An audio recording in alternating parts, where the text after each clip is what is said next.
fazer um merchan.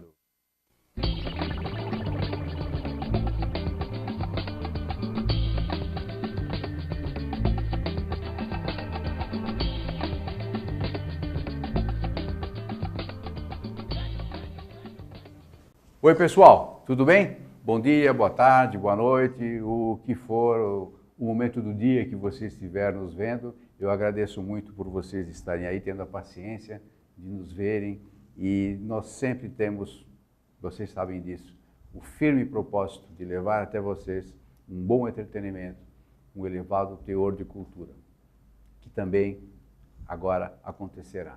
Nós temos aqui ao lado direito uma pessoa brilhante, um empreendedor fantástico que do nada construiu um império editorial de elevadíssimo respeito.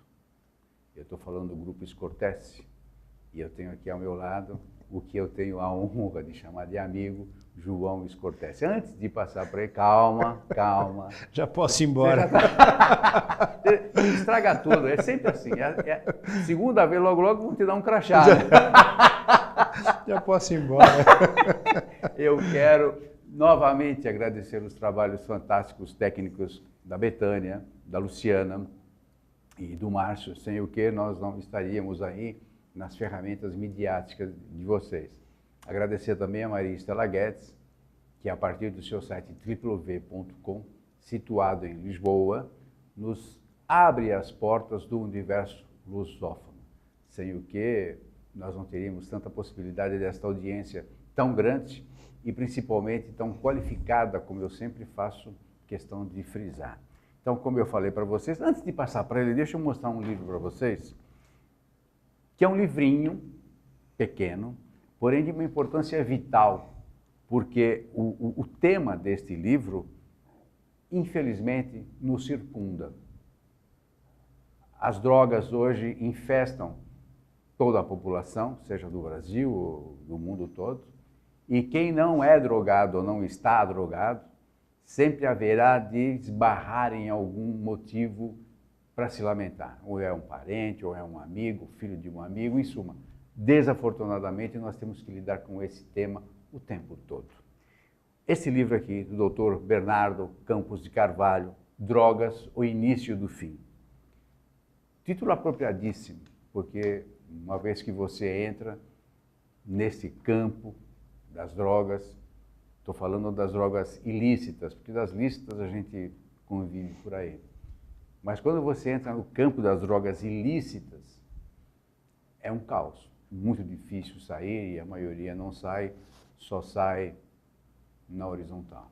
Então, Drogas, o Início do Fim. Dr. Bernardo Campos de Carvalho milita há mais de 40 anos no direito criminal e naturalmente amealhou muitos conhecimentos e fez questão de colocar neste livro que eu recomendo, mesmo que você não tenha assim tanta proximidade, procure saber, pelo menos para você não entrar. Se você está, saia. Se não entrou, o livro vai te ajudar porque vai mostrar que você é um cara muito esperto. João Scortese, fundador da editora Scortese, não é isso? E mais outras, né? Mais outras. Quais são as outras? Eita. Vai longe. Bom, primeiro, muito obrigado. Mas obrigado nada. Eu falei para você que voltaria e voltei. Puxa vida, né? E olha... Isso para mim, quando eu gosto de cumprir, principalmente quando aquilo me trouxe alegria e prazer. É a sua entrevista, a sua participação no programa. Obrigado. Bom, a Scortese, ela é hoje um grande guarda-chuva, que a gente chama de Grupo Editorial Scortese. Ela tem selos específicos para pequenas tiragens, que é a famosa Fábrica do Livro, né? Uhum.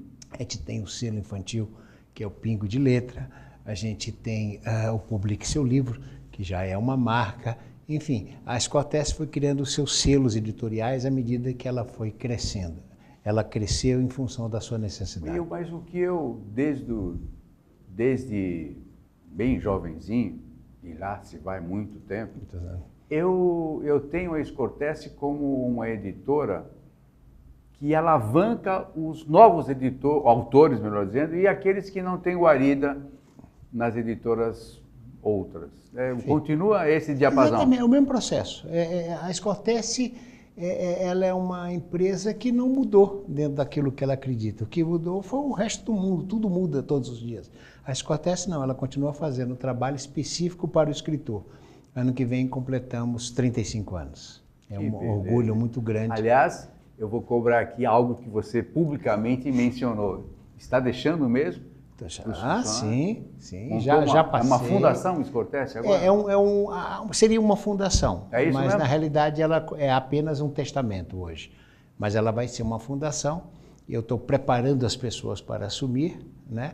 A única mudança que houve de 2 anos atrás é que eu falei que estava correndo, que era o meu objetivo, aí o joelho doeu, passei a pedalar bicicleta. É a única grande mudança. Só porque doeu? Vai ser fraco assim lá embaixo, hein? Com 60 anos é complicado. Você tem 60? 60 anos. Puxa, Então parece eu mais, deixei hein? de correr. Parece mais, Muito hein? obrigado. Se você for somar os 35 anos de editora, dá mais. Pois é, não, mas é interessante que 60 anos muito bem vividos, porque, não, falando agora de você, Obrigado. que você é a editora, queira ou não queira, você é a editora, apesar de você ser... Bem menos hoje, bem menos. Não, justamente, você é uma pessoa desapegada e tal, e está preparando pessoas para assumir o teu lugar, que eu acho isso absolutamente fantástico. Nobre, eu diria, porque naturalmente você vai se dedicar a outras atividades, e eu não consigo imaginar ver você parado. Não Aliás, por falar em parado... Não estou. Você me trouxe esse guia, que aliás, ele me trouxe agora, mas está na qual? 17ª edição. 17ª edição. Guia do Profissional. Você que nos vê e que sonha em ter o seu livro editado, o Guia do Profissional do Livro. Guia do Profissional do Livro. É a minha contribuição, Ralph, da vida inteira. Eu tentei colocar no papel tudo aquilo que eu acredito. Tentou não, você conseguiu.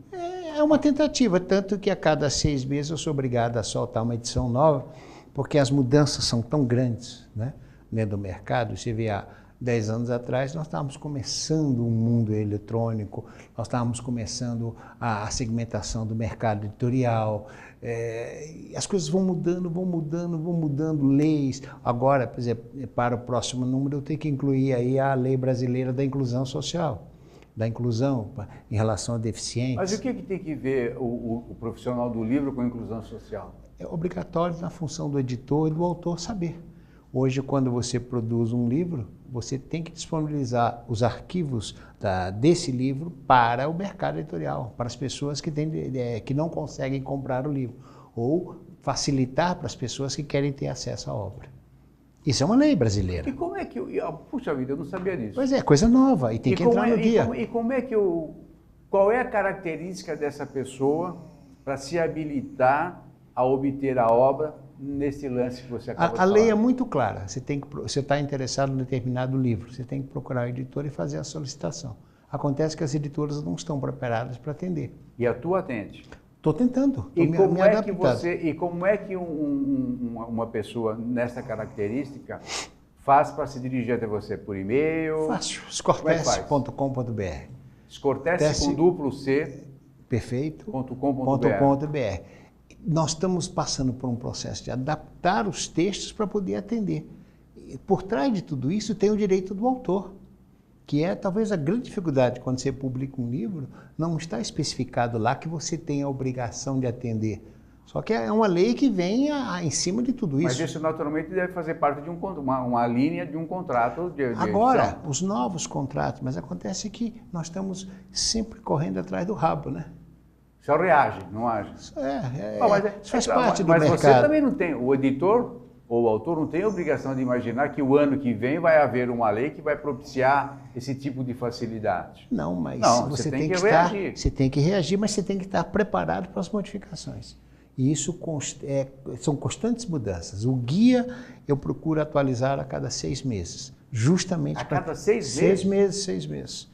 Porque é um livro que vem bastante. Então quer dizer que o cara compra esse guia hoje e daqui um ano já está defasado? Não. Aí que vem a estratégia. Se você solicitar um novo, você só paga a diferença da nova edição.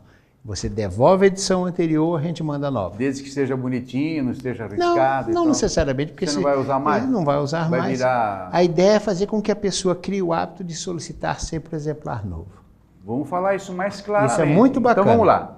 Ao adquirir, vamos lá, ao adquirir o guia do profissional do livro, perfeito, a cada nova edição, em função de modificações, atualizações e tal, correções, quem estiver portando este livro vai ter que mostrar uma nota fiscal, alguma coisa? Não, pode ser, é só escrever. Tem código de barra, né? Logo mas saca. olha, hoje é tão interessante alguém se interessar pela obra. Olha, eu comprei a edição de 2015, eu quero trocar, não tem problema. Como é que você quer fazer? Você passa aqui ou você manda pelo correio? As pessoas criaram uma confiança tão grande no projeto que a pessoa manda o livro e te manda outro. Fantástico. Eu simplifico as coisas, eu gosto muito das coisas simples. Eu não vejo necessidade hoje de você complicar a relação.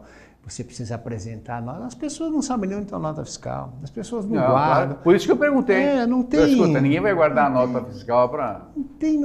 E muitas vezes... A minha nota fiscal, por exemplo, eu levo na reciclagem. Pois é. Vou ficar catando reciclagem agora.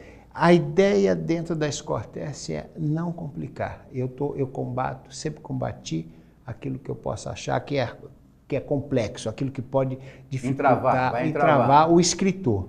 Para mim, eu acho que o escritor escreve, né? A própria Beth falou uma coisa interessante.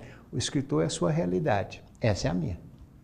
Ela acabou de falar isso que eu achei interessante. Mas o que você... Eu acho que desculpe o corpo presente, eu acho que essa é a marca do teu sucesso. Pode ser. A liberalidade, o lance de desapego em termos de, não, isso é meu, não vou mostrar para ninguém. Não, agora não. Abre. Por que existe o desapego? Por que eu busquei o desapego e eu consegui vencer essa etapa? Porque há um respeito muito grande com os 8.000 títulos que eu já publiquei. Você tem 8.000? 8.000 títulos. São quantos São autores? 600 por ano. São 8.000 títulos. Autores, então, né? Talvez 6.000. Você deve ter autor lá que tem 2, 3 e tal. Mas eu nunca fiz essa contagem. É o respeito a todas essas pessoas que confiaram na editora ao longo de 35 anos. Eu me lembro, quando foi o ano retrasado que eu fui numa festa de aniversário. Sim. Eu estava apinhado. Apinhado de gente. E grande, você fez ali um centro cultural. Um centro cultural? Um centro cultural chamado Espaço Scortese. Endereço, aproveito o ensejo. Rua Deputado Lacerda Franco, 96, em Pinheiros. São Paulo, Pinheiros. Metrô Faria Lima. É fácil. E o ônibus? Não sei. Eu bem que ando pegando ônibus agora. Ei, meu Deus do céu. Além de tudo, é modesto. Você consegue pegar ônibus? Eu consigo pelo seguinte. Quando eu completei 60 anos, um dos meus sonhos era tirar minha carteirinha de aposentado. A plaquinha de idoso também? Tirei também, tirei. Tirei porque eu achei importante, porque a ideia era me livrar de carro. Você anda bem de bicicleta, né? Ando bem de bicicleta, eu ando 50, 60 quilômetros, às vezes quase todo dia. Dia sim, dia não. Aí comecei a pegar ônibus, principalmente para ver o meu Palmeiras. Porque então eu uso o ônibus porque eu não pago nada disso também. Tenho acesso ao estádio, não pago. Você consegue entrar no estádio sem sentir medo? Eu não entro. Eu entro com maior tranquilidade. Eu não consigo. Segredo, você não querer ser diferente de ninguém. Se você tem o perfil do torcedor que está entrando na fila, se torne igual a ele. Sim, mas o problema é o oponente, né?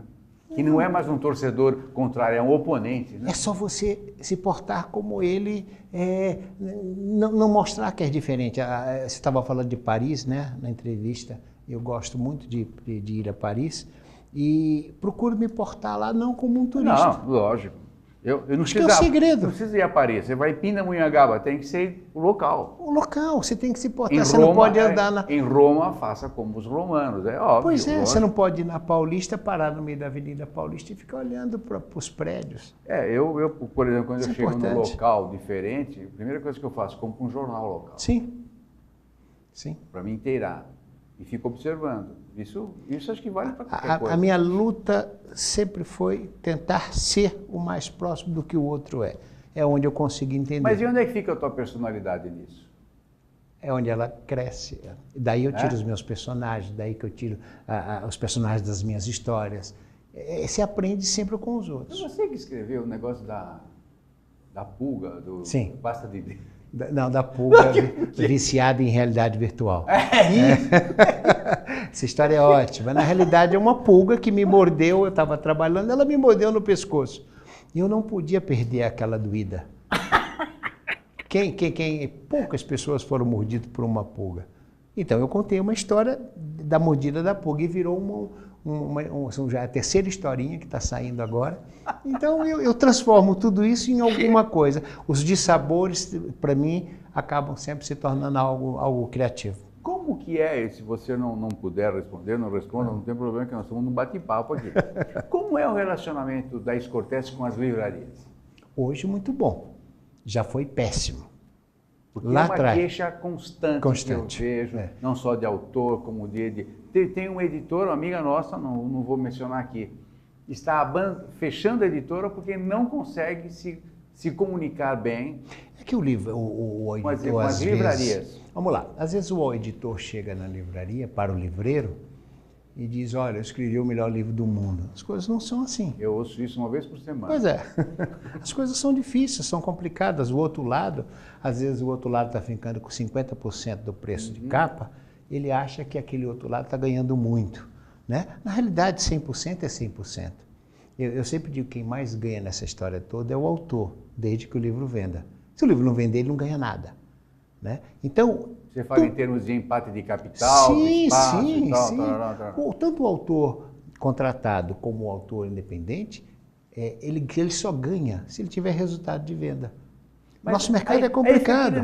João, deixa eu terminar o negócio da livraria. O cachorro querendo pegar o rabo e não tem o rabo. Porque se o livro dele não está na livraria, se bem que hoje você tem as ferramentas virtuais que propiciam, facilitam um pouquinho o permeio desta estrada. Engana, isso é uma enganação. Engana? Hoje você vende livro atrás de um fenômeno chamado cauda longa, né? Aliás, é um livro que eu recomendo, do Chris Anderson, né?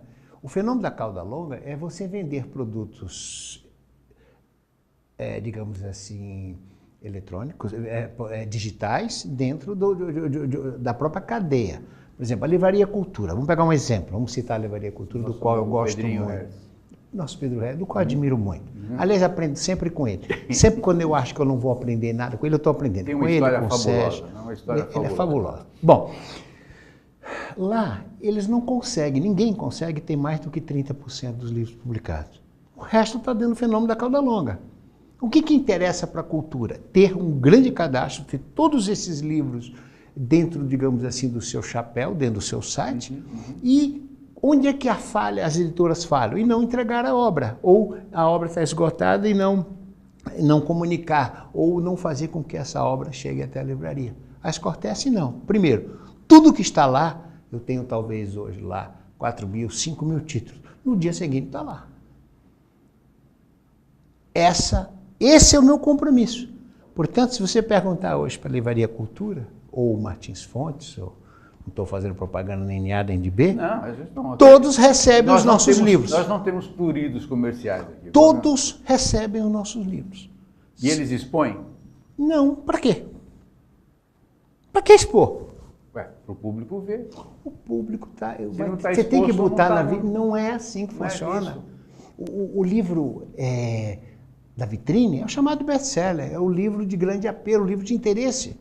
É esse livro que tem que estar na prateleira, não o meu. O meu é segmentado, é específico, ele é dirigido a um determinado público. Quer dizer, o comprador tem que perguntar para o vendedor. Por que não? Tá. Não, mesmo porque não caberia 36 mil livros numa vitrine. É um sonho errado você achar que você tem que ir numa vitrine e lá ver tudo. Não, eu quero um determinado assunto, eu vou atrás. Aí eu concordo com você em relação às ferramentas de mercado. Isso é muito bom. Você localiza o que você quiser através da internet. Eu estou interessado em cultivar minhocas. O navegador tem que me dar todas as informações em termos de texto e todos os livros específicos como cultivar minhoca.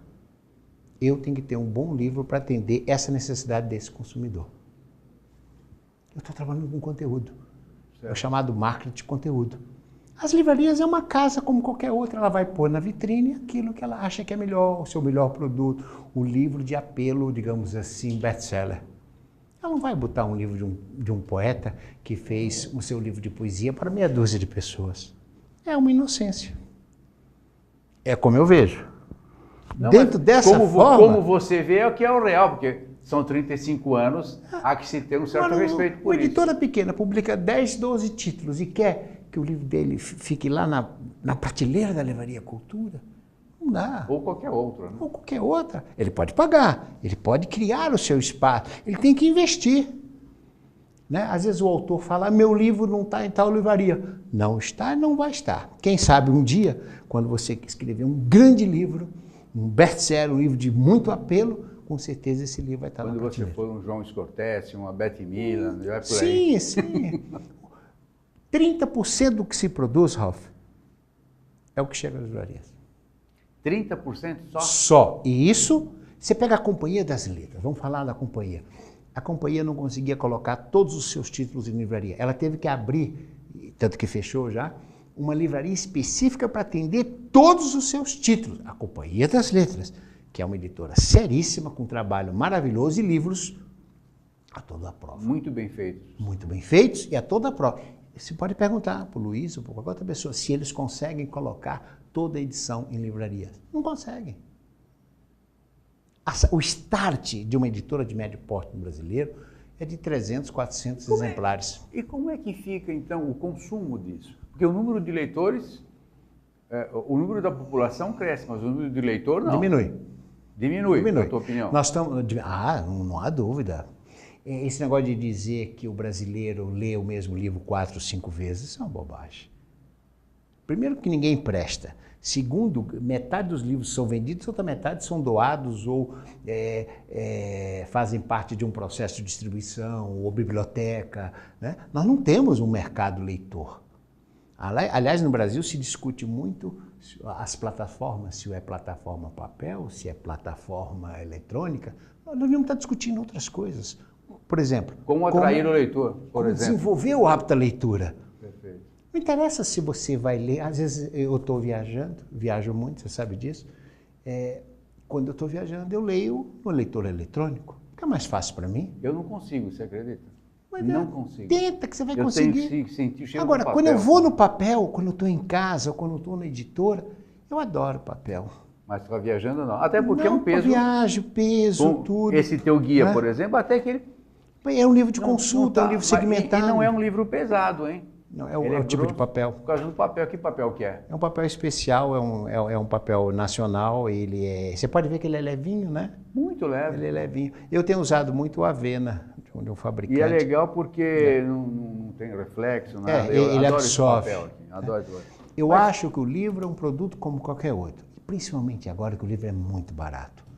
Nós precisamos entender que o livro nunca foi tão barato. Quando eu cheguei em São Paulo nos anos 70, se me permitir te contar isso, tá? O tempo é seu. Era tudo muito caro. Um livro era o preço de uma camisa, de um sapato.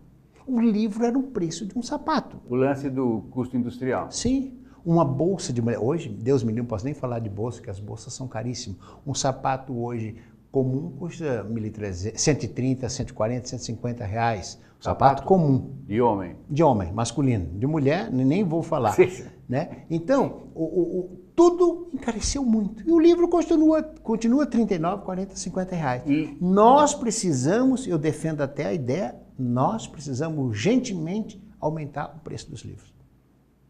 Eu sempre batalhei, particularmente pelo livro infantil, que eu sei que fica muito mais caro em função das gravuras, das fotos e tal. Tiragem, o que afeta o livro infantil são as pois tiragens. Mas eu sempre batalhei, agora eu até parei de falar, porque eu achei que estava molhando e ferro frio, que os editores deveriam tentar pelo menos diminuir o número para causar um efeito de massa. Não. É o inverso. É o inverso. Ninguém vai comprar, a pessoa só compra um livro num determinado título. Ninguém vai para um saldão de livro para comprar 5 vezes o mesmo livro. Sim, não, aí seria... Tanto que não existe saldo de livro. Você vai na Bienal, você tem aquele saldão de livros, mas as pessoas que compram são sempre as mesmas. Diferente de roupa. E o que leva, então, desculpe, estou agora te torniquetando. Por favor. Aqui. O que leva, então, um editor a editar mais 35, como é que são 600 títulos por ano, por mês? Por ano. Dá... Quase 60 por mês. Quase 60 por mês. Quer dizer, acaba sendo uma ignomínia, um negócio que você sabe que não vai nem colocar nem a metade. Tem que você atender um determinado público. Eu tenho livros que eu vou dar um exemplo. Um dentista do Ceará desenvolveu uma técnica de fazer dente de conchas do mar. Fazer dente? Dente. Olha dente, que legal. dente.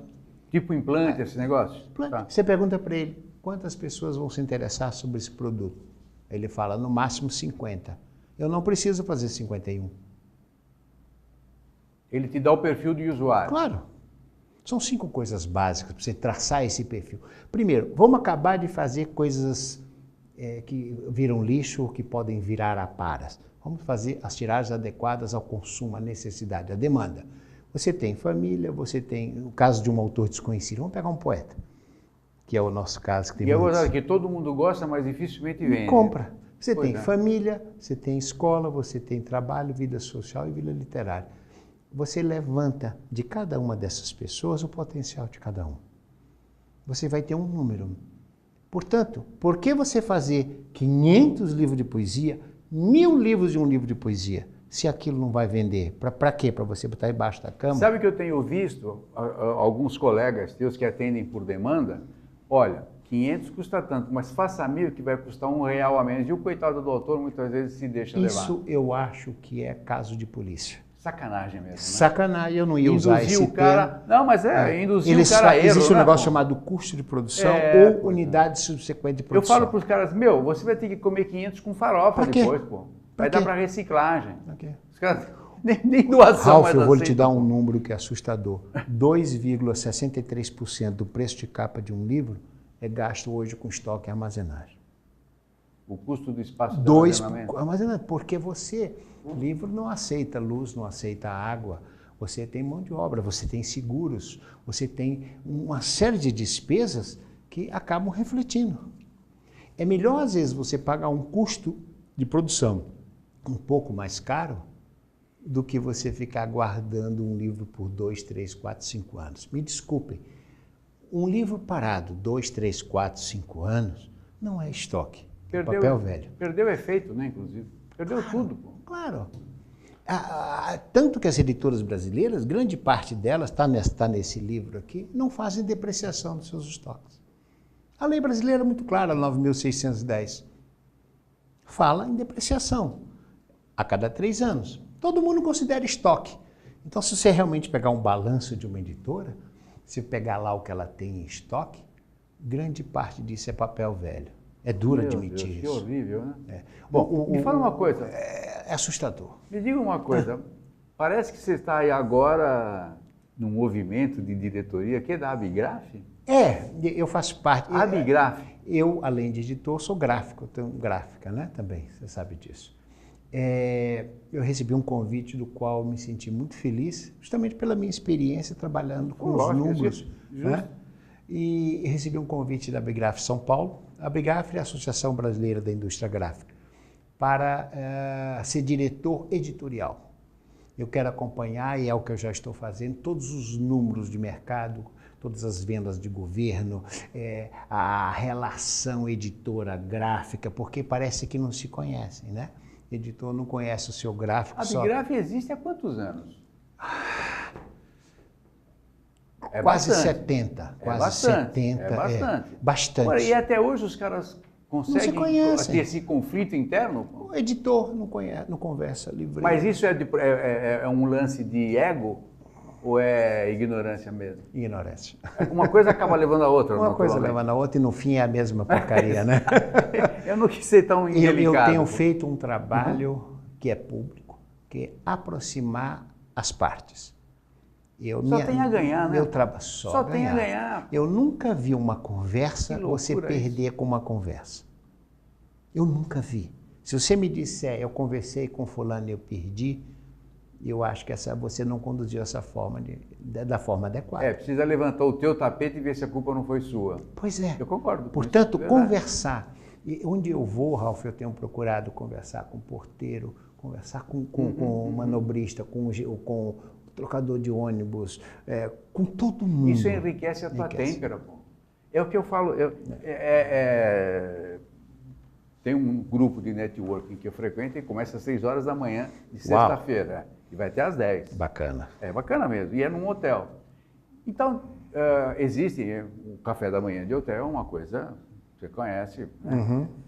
é quase suntuoso, é muito gostoso e tal, tanto que eu não almoço, né? Por depois. E aí o chefe de cozinha vem me trazer algo especial que ele preparou para mim. E naturalmente deixa todo mundo tirando o sarro, invejando, na brincadeira, naturalmente.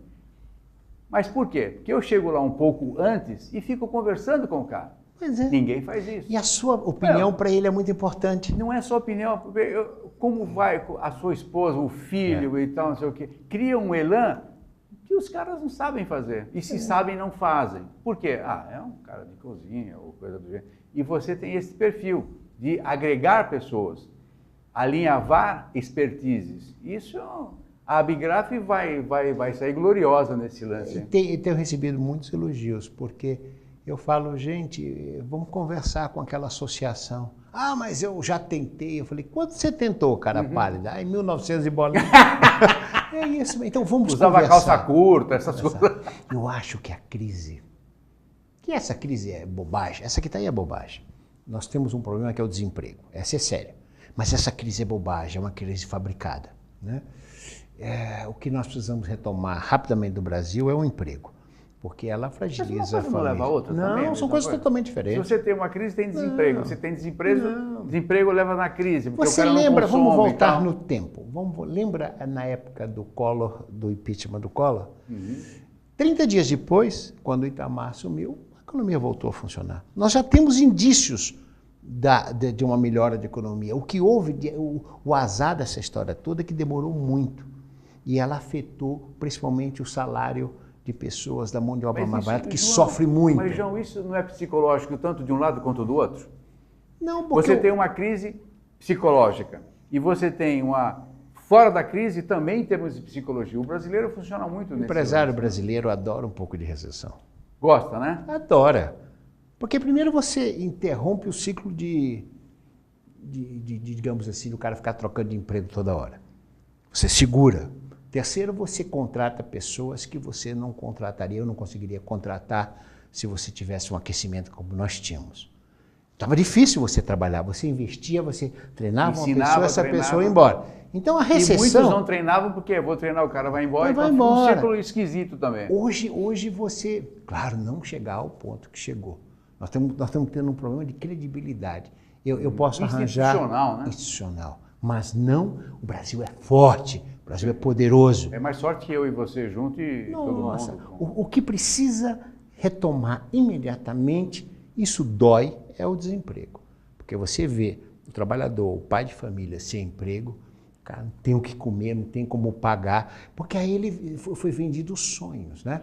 Ele não tinha laptop, ele comprou, ele financiou um carro em 72 parcelas, ele foi para visitar Buenos Aires, porque afinal de contas é o sonho de todo mundo, ele tem uma conta de celular, ele tem uma TV a cabo, ele começou a perder o celular, passou para crédito. Tem cartão de crédito. Que isso é uma sacanagem muito grande. Claro. Eu tive, Ralph, lá problemas com funcionário, que um determinado banco deu de cartão de crédito para várias pessoas que não tinham condições.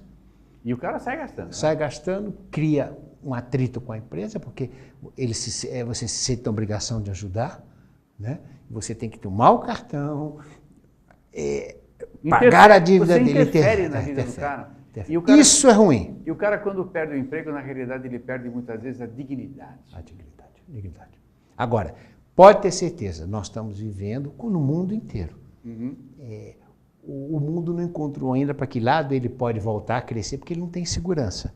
Você viu o que aconteceu nos Estados Unidos, né? Nossa Senhora, né? Agora, entre os dois candidatos, foram muito ruins. Não, você sabe que eu falei isso semana passada, o americano está como nós estamos aqui. Vamos votar no menos pior. Menos pior. E outra coisa, não lembra do Reagan? Ali. Não tem o melhor. Você lembra do Reagan? Sim. Quando ele assumiu, era motivo de piada. Você vê que o que assumiu hoje, do qual eu não gosto, não tenho nenhuma simpatia por ele já mudou o discurso. Ele tem mais condições, na minha opinião, perdão se eu estiver ofendendo alguém, mais condições de fazer um governo melhor do que a outra que não foi eleita, na minha opinião. Por quê? Porque ele é mais preparado, ele é um empresário.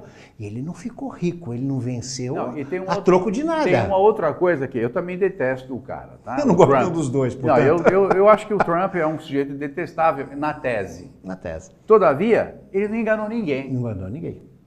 Foi macho, literalmente. Eu vou fazer, e eu vou fazer, e eu vou destruir, eu vou fazer. Agora, ele tem que fazer. Não, ao contrário, ele está em condições de negociar. Não, olha, eu não sei não. Eu acho que se ele não fizer por aquele muro que prometeu, aí ele vai ter que fazer isso. Não, pelo contrário. Aí o Senado não vai deixar, aquelas coisas todas. Mas nós brasileiros, né? O fato de ser A ou B não muda nada. Eu acho que ele precisou chutar o pau da barraca para poder ver o que tinha dentro da barraca. Porque da forma como estava, o Obama fez um grande governo, na minha opinião. Do que pôde, né? O que pôde, né? Porque, agora, a continuação desse governo Obama através da Hillary, me desculpe. Talvez não fosse tão, eu também. Talvez não, com certeza. Não, então, eu tenho mais fé nele, apesar de ser, entre aspas, truculento, um louco. Né? Truculento, né? Um cara mas louco. ele vai fazer, podem anotar. Mas ele é um louco honesto. Sim. Como eu te falei, você tem o Hitler, por exemplo, que prometeu mundos e fundos e depois fez o que fez. Perfeito.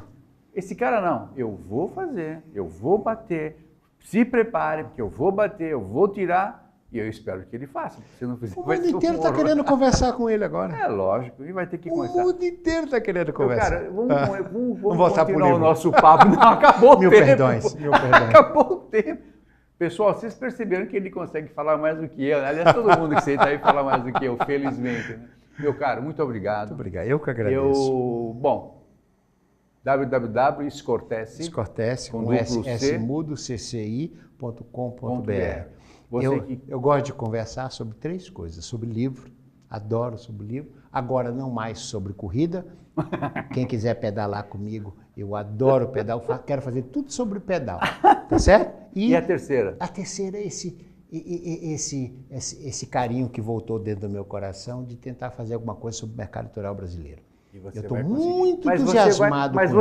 Você vai conseguir, não, desculpe de novo o corpo presente, porque poucas pessoas detêm o know-how que você tem, e mais, a dedicação, o extremismo quase Talvez o medo assunto. de eu posso errar, eu não tenho medo disso. A realidade é a seguinte, você tornou-se um homem rico, não só em sabedoria, mas como também em pecúnia, porque você se dedicou a esse assunto. Ninguém melhor do que... Assim como você falou que o Trump fará um bom governo porque é um bom empresário, naturalmente você será, e não estou fazendo aqui nenhum gesto irônico, será um bom diretor porque isso você vive, você respira isso. E isso não é dinheiro que pague. Não é dinheiro que pague. E eu sei que não é um cargo remunerado, é um lance de amor, de afeto que você está levando ali. Só para concluir, você tocou numa coisa tão importante. Eu acho que o escritor escreve, o livreiro vende, o editor edita, o trabalhador... Enfim, nós temos lugar para todo mundo dentro dessa grande engrenagem. Não adianta você apertar o parafuso em cima de A, de B e de C.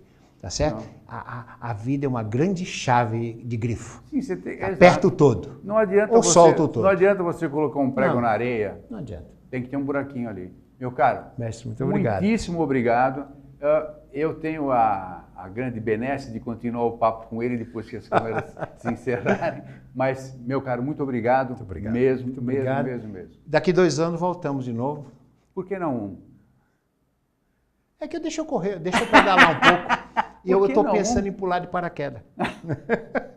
E o pior é que ele vai fazer mesmo. Deixa eu pedalar 2 anos. Mas ele vai fazer, acredite, ele vai fazer. Oh, Deus, oh, Deus. Ralf, eu tenho dos 60 aos 70, muita coisa para fazer, eu preciso inventar.